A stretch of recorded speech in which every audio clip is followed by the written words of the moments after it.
Morning, everybody. So, another honest RC review. Let's get into it.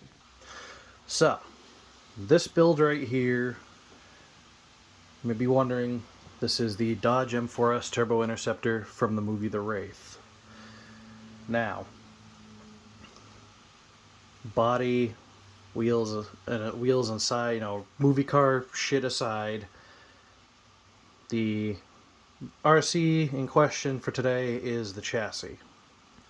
This is the HPI Sprint 2 Flux.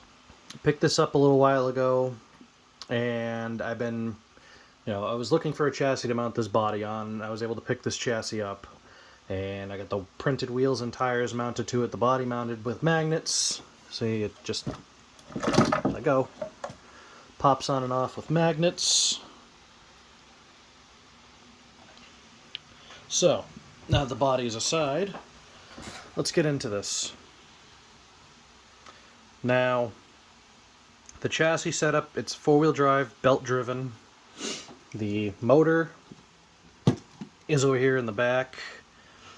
As far as I know, this thing is completely stock the way it came, aside from the small modifications I made with the magnets and such. But aside from the magnets, this thing, the printed wheels and tires, I was testing out my TPU printed tires and my printed wheels on 2-cell, and those wheels match the body. So obviously, aside from the small, visual things that I modified, this chassis is bone stock. Now, it came with an HPI brushless motor setup, the 4000 kV system, and supposedly it's got a little gyro in here, which I haven't even opened that up yet because I haven't had a reason to. Now, belt driven, four-wheel drive chassis. So far I like it. I've taken it out a few times. It drifts really, again, these aren't the tires that came with it. The tires that came with it seem to be pretty grippy. However, the guy I got it from had the rear tires almost completely worn. So, obviously it was drifting pretty good with those. These printed tires, it drifts really easy with these. The lateral grip isn't really there. It takes off like a rocket ship from a dead start in a straight line. And with these, it'll drift no problem. So I assume with normal, grippier RC tires, it will drift pretty well as is. Now, just going through, I haven't really done much. Like I said, I haven't really done much to change the chassis setup at all. Just going through it. The biggest pain in the ass I can find is the battery tray, or lack thereof battery tray, just the little battery slot here. Pull this,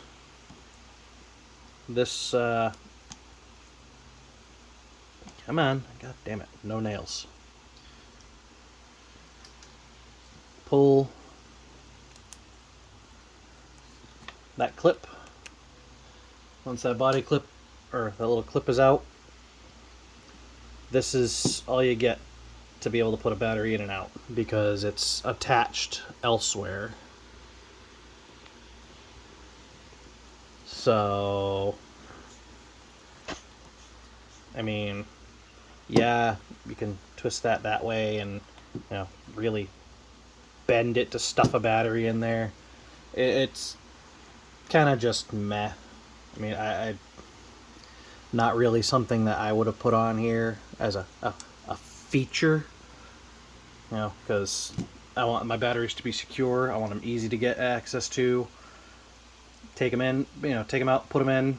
I want to be able to just slide something or clip, one clip and the whole thing flips up out of the way, or like on the Outlaw Rampage Pro, it's got just the little thing, you turn it, you line it up with the key, the whole door opens, you can put a battery, take a battery out, put a battery in, close it, slide the little key, and it's done. Baja Ray. little slide mechanism. Slide it over, door swings open, put the battery in, close it, slide it, done. I mean, even the old Tamiyas, like the Grasshopper and the Rising Fighter, pins, door pops off, door goes back on, pop the pin back in and call it a day.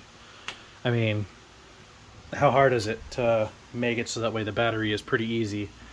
That and normal 2 cells are very, very tight fit in there. They barely fit in between the posts that hold that whole upper chassis platform together. So aside from that, the chassis is alright. Now, could just be that it's used in the way I got it, but this ESC, when you go to reprogram it, like it says in the manual, because I did get the box, the manuals, and everything that came, this thing came with basically. So I got the manual and I'm looking through to try and reprogram this ESC, because right now all it has is forward, brake, no reverse, and it has a drag brake, like it was set up for a crawler, but yet stuffed in here for a drift car. And HPI, in their infinite wisdom, in the directions, it says to press that little button that's next to the on-off switch and hold it for a certain amount of times. There's a blinking, flashing red and green light back here.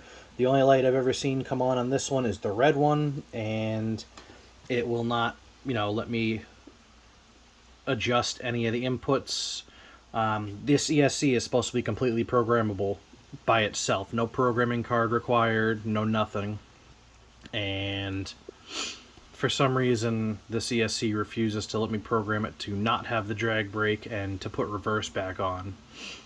So that could just be something with this one was used, but the whole process seems kind of convoluted and redundantly ridiculous, seeing as how I can go into a Traxxas system and basically with my eyes closed set it up for either beginner or race mode, or just put it back into normal like bashing mode. It'll have brake, forward, reverse, lipo, cutoff, everything, and I can switch it without, basically from memory. And even then, like the brushless systems that are in this,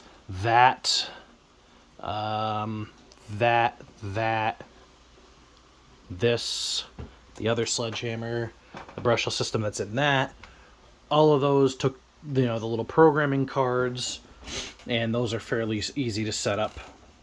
So I don't know if it's a design flaw on HPI's part from their ESCs, or it's just because this one was used, but programming this ESC is a nightmare. So eventually I may end up just swapping that out with a generic brushless system, so that way I have reverse, no drag brake, and it actually functions as a road car. It should. It drifts really nice though. It's pretty fun to drive as it is. However, it's just kind of quality of life and, just kind of annoying not having reverse. So, I mean, So, I mean, overall, the HPI Sprint 2 chassis, or the Sprint 2 Flux chassis, I would give it, probably maybe a 6 out of 10 rating. It seems pretty easy to work on. I haven't had to do any maintenance yet.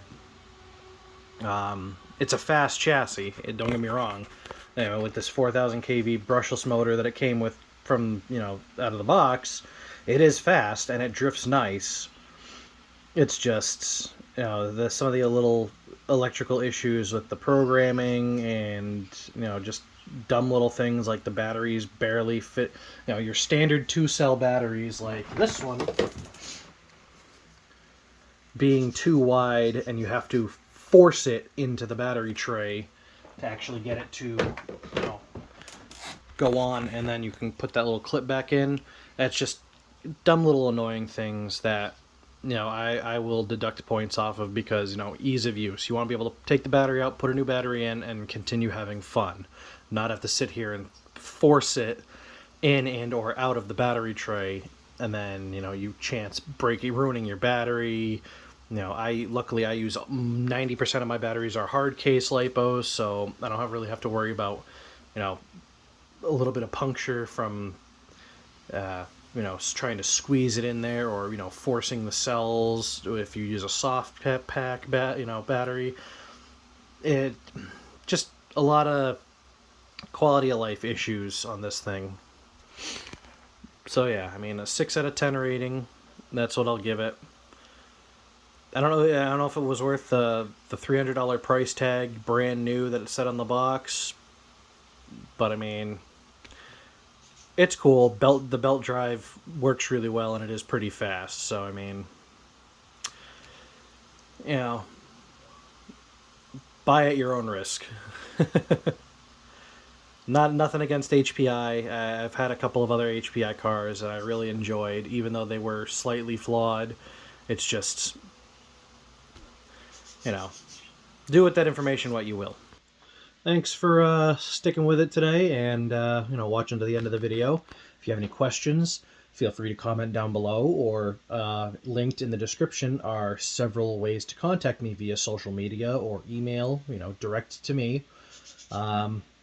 Stay tuned. If you like this kind of content, feel free to subscribe, hit that little like button, and hit the notification bell to be notified about all my newest videos. Stay tuned for more Honest RC reviews.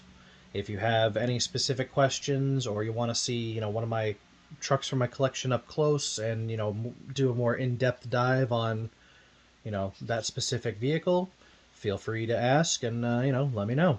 Enjoy, everybody.